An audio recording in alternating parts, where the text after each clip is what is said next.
Hi everyone. So almost every news article Pegasus के बारे में बात कर रहा है। तो आज हम जानेंगे कि पेगासस की स्टोरी क्या है। दरअसल पेगासस एक माइथोलॉजिकल हॉर्स का नाम था, जिसके पास ये एबिलिटी थी कि वो कहीं से भी उड़ सकता था। यही कंपैरिजन पेगासस यानी मॉडर्न स्पाईवेयर के लिए यूज हुआ है, क्योंकि ये ऐसा सॉफ्टवेयर है या ऐसा स्पाईवेयर है जो कहीं से भी आपके डिवाइस को हैक कर सकता है। इस स्पाईवेयर को एनएसओ ग्रुप, ये एक इजरायली टेक्नोलॉजिकल कंपनी है, ये ओन और डेवलप करती है। इस कंपनी का ये कहना है कि इसके क्लाइंट सिर्फ और सिर्फ गवर्नमेंट्स होते हैं, यानी ये प्राइवेट इंडिविजुअल्स यानी मुझको या आपको सेल नहीं कर सकता।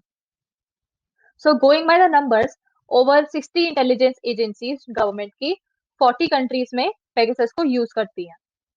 नाउ अभी पेगासस की पूरी स्टोरी क्या है कि ये अभी इतना न्यूज में क्यों है, क्योंकि क्या हुआ था कि दो organisations, amnesty international and forbidden stories, इनको ये पता लगा कि ऑलमोस्ट 50,000 फोन नंबर्स की डेटाबेसेस हैक किए गए हैं, जिसमें से इंडियन फोन नंबर्स भी इंक्लूडेड थे।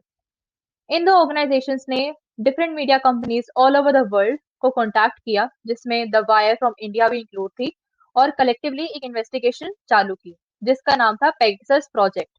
इस पेगासस प्रोजेक्ट के अंदर ये पता लगा कि इंडिया में से journalist, opposition leaders, two cabinet ministers government के, और एक supreme court justice including scientist and businessman भी, इनके डेटा हैक किए गए हैं। अब ये पेगासस ने कैसे हैक किया होगा, तो इसका भी एक तरीका है। दरअसल पेगासस जीरो डे वनरेबिलिटी का एडवांटेज देता है। अब ये जीरो डे वनरेबिलिटी क्या है कि हर डिवाइस में कोई ना कोई एक फ्लॉ होता है, जो मोबाइल कंपनीज या कोई भी कंपनी उसको डिटरमिन नहीं कर पाती। वो शुरू से ही होते हैं, और यहाँ तक कि जो हमारे फोन्स में अपडेट आते हैं वो भी उस फ्लॉज को नहीं ठीक कर पाते।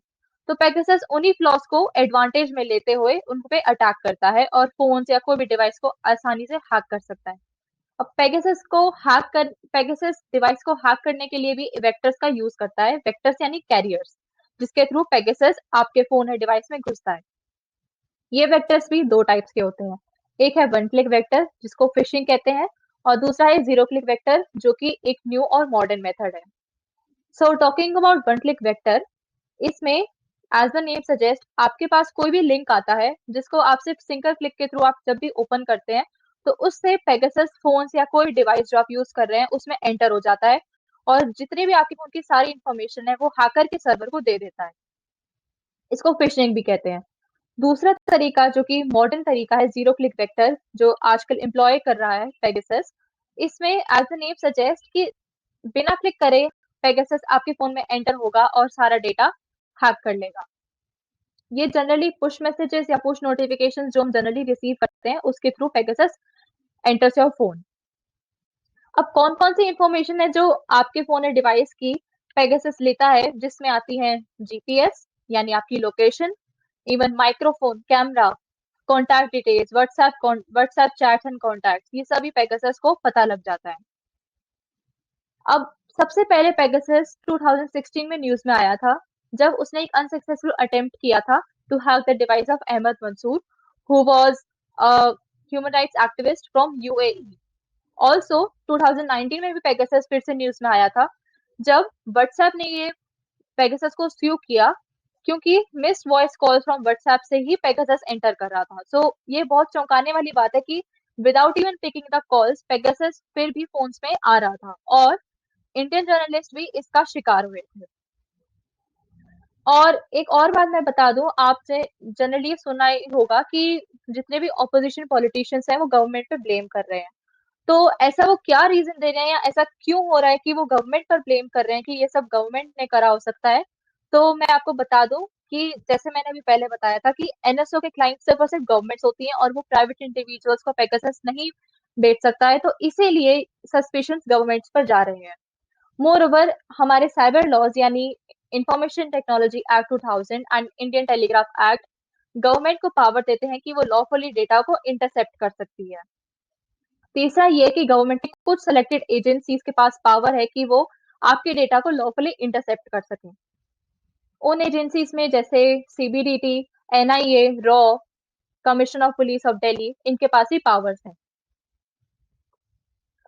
अब talking about laws in India, तो साइबर लॉज इंडिया के हैं। सबसे पहला cyber law of India information technology act यानी आईटी एक्ट 2000 का सेक्शन 43 बताता है penalties to be imposed on the person जो आपका डेटा बिना आपके कंसेंट से डाउनलोड करता है। दूसरा सेक्शन 69 गवर्नमेंट को पावर देता है कि for the defence security and integrity of India government can lawfully intercept your data. दूसरा इंडियन टेलीग्राफ एक्ट का सेक्शन 5 सब सेक्शन 2 बताता है कि गवर्नमेंट के पास पावर है कि वो कोई भी मैसेज को ट्रांसमिट होने से प्रिवेंट कर सकती है अगर पब्लिक वेलफेयर या पब्लिक इमरजेंसी का कोई इशू हो। नाउ अब आप सब यही सोच रहे होंगे जो भी फिलहाल मैं सोच रही हूँ कि हम सब इस पेगासस के अटैक से कैसे बच सकते हैं।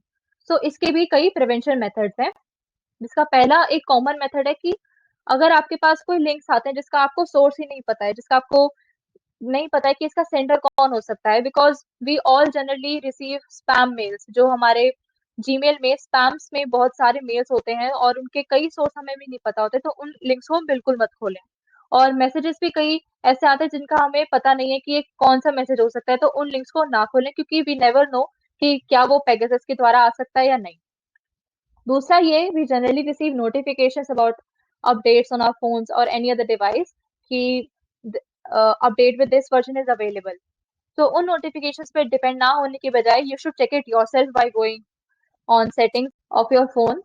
एंड सेकेंडली इज दैट हम जब भी पब्लिक वाईफाई यूज कर रहे होते हैं तो कोई भी ट्रांजेक्शन या कोई भी पेमेंट इवन एंटरिंग पासवर्ड्स तो वो पब्लिक वाईफाई के दौरान यूज ना करें क्योंकि पब्लिक वाईफाई बहुत ज्यादा वल्नरेबल होता है इन अटैक्स में। सो आई होप आपने आज कुछ नया सीखा होगा। Please subscribe to inquisitive mind, keep watching and do like, share as much as you can. I need your support. Bye.